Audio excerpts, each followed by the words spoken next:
नमस्कार। देश की बात में आप सभी का वंदन है, स्वागत है। दुनिया की आंखों ने वह दृश्य देखा प्रयागराज की धरती पर जो मानवता ने कभी नहीं देखा था।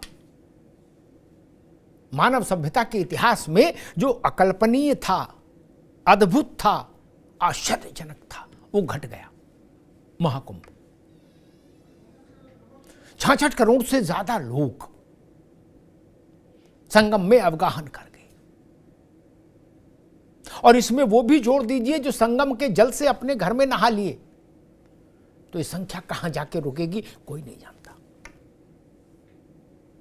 लेकिन आज हम आपसे चर्चा इस बात पर करना चाहते हैं कि इतना बड़ा इसके लिए कितने भी विशेषण आप प्रयोग कर ले, जितने विशेषण आपको आते हो सब लगा दीजिए, अद्भुत, अकल्पनीय, आश्चर्यजनक। लेकिन मैं इसके आगे की एक बात पर आज चर्चा करना चाहता हूं। ये 66-67 करोड़ लोग जो अपने घर से चल के प्रयागराज आए और प्रयागराज से चलकर अपने घर गए वापस, ये कोई तो भाव लेके आए होंगे और कोई तो भाव लेकर लौटे होंगे। खाली मन और खाली हृदय से तो नहीं आए होंगे यहां। और जब यहां से संगम में स्नान करने के बाद लौटे होंगे अपने अपने पड़ाव की ओर, तो भी इनके मन में, इनके हृदय में एक विचार कुंभ चल रहा होगा। विचार कुंभ जो संगम से जन्मा होगा इनके अंतस्थल में। सोचिए, 66-67 करोड़ लोगों के अंदर एक विचार कुंभ अभी जारी है, उसका समापन नहीं हुआ। महाकुंभ का समापन हुआ है, जो स्थूल महाकुंभ है, भौतिक महाकुंभ है। लेकिन विचार कुंभ भौतिक नहीं है, स्थूल नहीं होता। अब इस विचार कुंभ में क्या हो रहा होगा? सनातन के बारे में चिंतन है, सनातन की एकता के बारे में चिंतन है।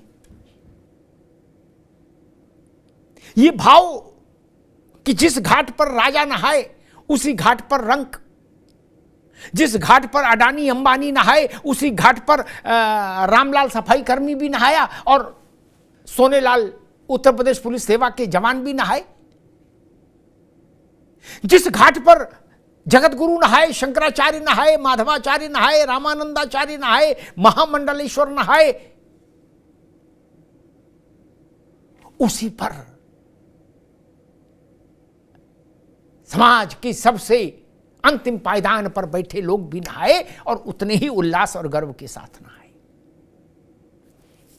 आपने देखा होगा कि प्रधानमंत्री नरेंद्र मोदी ने कहा कि युग परिवर्तन का समय है। अब इस बात को समझना होगा कि युग परिवर्तन क्यों कहा प्रधानमंत्री ने। इसीलिए कहा कि 45 दिन वाला कुंभ तो हो गया, लेकिन अब राष्ट्र के हृदय में जो कुंभ चल रहा है, महामंथन, समुद्र मंथन कहिए उसको, उस समुद्र मंथन से यूं बिलोना चलता है ना, मक्खन निकालते हैं जब, जो समुद्र मंथन चल रहा है राष्ट्र के हृदय में, राष्ट्र की चेतना के भीतर, वह समुद्र मंथन जब अपनी प्रक्रिया पूर्ण कर लेगा एक चरण, तो अमृत भी निकलेगा, विष भी निकलेगा और अमृत भी निकलेगा। ये अमृत भारत की सांस्कृतिक चेतना को में आमूल चूल परिवर्तन लाएगा, उसको और निखार देगा, सनातन के भीतर एकता के भाव को और सुदृढ़ करेगा। योगी आदित्यनाथ जी ने आज कहा प्रयागराज में, अभी दो दिन पहले कहा था प्रयागराज में कि सनातन की ध्वज पताका अब कभी झुक नहीं सकती। ये आश्वस्ति कहां से आई? ये आश्वस्ति इन्हीं 66-67 करोड़ लोगों से आई है और इनके परिवार से आई है। भारत माता का चेहरा क्या है? कोई एक आकृति भारत माता नहीं ना। ये जो 66-67 करोड़ लोग आए, इनका जो सामूहिक चेहरा था वही, उसको भारत माता का चेहरा कह लीजिए या उसको जनार्दन का स्वरूप कह लीजिए, विराट स्वरूप जनार्दन का। कुरुक्षेत्र के मैदान में जब अर्जुन का मनोबल टूट गया और अर्जुन को लगा कि मैं युद्ध नहीं कर सकता अपनों के विरुद्ध, तो अशांत चित्त अर्जुन को सद्मार्ग दिखाने के लिए, कर्तव्य पथ दिखाने के लिए योगेश्वर कृष्ण ने जो गीता का ज्ञान दिया, उसी में एक प्रसंग आता है कि भगवान ने, नारायण ने अर्जुन को अपने विराट स्वरूप का दर्शन भी दिया, जिसमें अखिल ब्रह्मांड दिख गया अर्जुन को। क्या ये कुंभ वैसा ही नहीं है? कुछ कुछ जनार्दन के विराट स्वरूप का दिग्दर्शन था कुंभ। इतना बड़ा जनज्वार, इतना बड़ा जनसमुद्र। इसलिए मैं कहता हूं कि अभी कुंभ का समापन हुआ है। कुंभ से पैदा हुई ऊर्जा, कुंभ से पैदा हुई चेतना और कुंभ से पैदा हुआ उत्साह, चेतना और उत्साह और दृढ़ता, एकता, ये सब मिलके भारत की सामाजिक जीवन को प्रभावित बदल डालेंगे, भारत की सांस्कृतिक चेतना को और भास्वरित कर देंगे और भारत के राजनीतिक मंच पर भी इस कुंभ की छाया आपको आने वाले वक्त में दिखेगी। ये भी तय जान लीजिए। कुछ लोग कहते हैं कि कुंभ तो सारे कुंभ एक से होते हैं, पहले भी होते थे। जो लोग ऐसा कहते हैं वो अर्ध सत्य और अनुकूल सत्य बोलने के आदी हैं। हाँ, इतना सच है कि कुंभ तो 2500 वर्ष पहले भगवान बुद्ध के एक प्रवचन में कुंभ का उल्लेख है, तो इसका मतलब कुंभ तो उससे पहले से हो ही रहा है। लेकिन ये कुंभ अद्भुत क्यों था? पूर्व के अन्य कुंभों से अलग क्यों था? विशिष्ट क्यों था? इसका कोई आपसे पूछे कि क्या विशिष्ट था, पूछ सकता है कोई आपसे, मान लीजिए आपके शहर में, गांव में, कस्बे में, शहर, हाट बाजार में, कि भाई आप कह रहे हो ये कुंभ अलग था, क्यों अलग था बताओ? वही गंगा, वही त्रिवेणी और वही नहाने वाले गुड्डू पप्पू। तो आप उसको बता सकते हैं कि हर्षवर्धन के काल से लेकर और 2013 के कुंभ तक कभी भी, मेरी बात को गौर से नोट करिए, कभी भी देश की कुल सनातन आबादी, देश की कुल हिंदू आबादी के 50% से ज्यादा लोग कुंभ में स्नान नहीं किए भारत में। इसलिए ये कुंभ विशिष्ट है।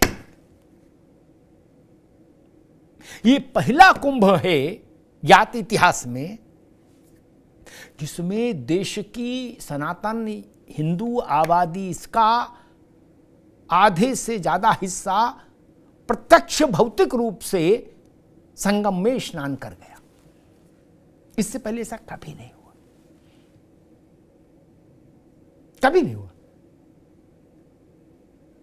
इसलिए यह कुंभ विशिष्ट है। चलो कुंभ चलें। ये भाव जो है ना, इसने देश को कश्मीर से कन्याकुमारी और असम से गुजरात तक मथ के रख दिया। कुंभ जाना है, वो ललक, वो जिजीविषा कि चाहे कुछ हो जाए कुंभ जाना है। पहले कहा जाता था कि कुंभ का मतलब ग्रामीण भारत केवल नहीं, ग्रामीण भारत हमारी आस्था का मूलाधार है, ये सच है। लेकिन इस कुंभ में महानगरीय भारत भी उतना ही उत्साह से दिखा। दिल्ली, मुंबई, कोलकाता, चेन्नई, हैदराबाद, जितने उत्साह से बकेबर और बेबर का आदमी दिखा। ये और एक नई बात, कोई आपसे पूछे कि ये कुंभ विशिष्ट क्यों, तो बताइएगा कि तमाम अपप्रचार, कुप्रचार, दुष्प्रचारों के बाद, अपप्रचार, कुप्रचार, दुष्प्रचारों के बाद भी 66 करोड़ से ज्यादा लोग नहाने आए। उन्होंने राजनीतिक लोगों के वक्तव्यों पर भरोसा नहीं किया कि कुंभ न जाना, कुंभ में गड़बड़ है, नहीं माने। ठीक, ये संख्या 66 करोड़ 30 लाख की संख्या मालूम आपको क्या है? 2024 के आम चुनाव में, यानी लोकसभा चुनाव में 64 करोड़ के करीब वोट डालने लोग निकले थे। क्या?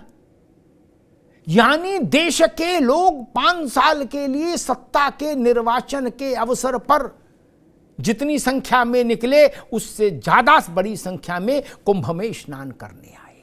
ये है कुंभ की आध्यात्मिक सत्ता, ये है कुंभ की नैतिक सत्ता, ये है भारत में सनातन की सत्ता। वो राजनीतिक सत्ता है जिसमें चुनाव आयोग लगा, सारे अमला लगा, सारे राजनीतिक दल लगे, नेता लगे, अभिनेता लगे, सब लगे, रैली हुई, रेला हुआ, नहीं, कितना प्रचार हुआ, हाहाकार हो गया प्रचार की साथ साथ, तब जाके 64 करोड़ वोट देने निकले। और यहां वहां तो प्रचार, चुनाव में तो उम्मीदवार सेवा में भी रहते हैं कि वोट डालने चलो, गाड़ी ले, ये हम गाड़ी से बुलवा लें, और खाना खर्चे की चिंता भी करते हैं। इसमें तो अपने प्रयास से, अपने पांव पर चलकर कुंभ जाना था भारत को, और भारत गया। इसलिए मैं कहता हूं कि अब गांव गांव में, शहर शहर में, खेत खेत पर, कस्बे कस्बे में, कचहरी में, तहसील में, ढाबे पर अब चर्चा होगी। यही मंथन का कुंभ है, जो चर्चा होगी तो देश कुंभ से निकले निष्कर्षों पर अपनी शैली में, अपनी परंपरागत शैली में चिंतन करेगा, अनुचिंतन करेगा, और फिर मक्खन खोज कर लाएगा। और वो मक्खन क्या होगा? वो माखन क्या होगा? वो माखन भारत के आत्म तत्व का जय घोष होगा। लिख लीजिए मेरी बात, वह चिंतन का निष्कर्ष भारत के आत्म तत्व का, भारत के स्व का जय घोष होगा, उद्घोष होगा। धन्यवाद। थोड़े में ज्यादा स्वाद, यही तो है इसकी खास बात। वाओ मम्मा, क्या स्वाद है! अरे मेरे राजा, सबका राजा आरती और मसाला।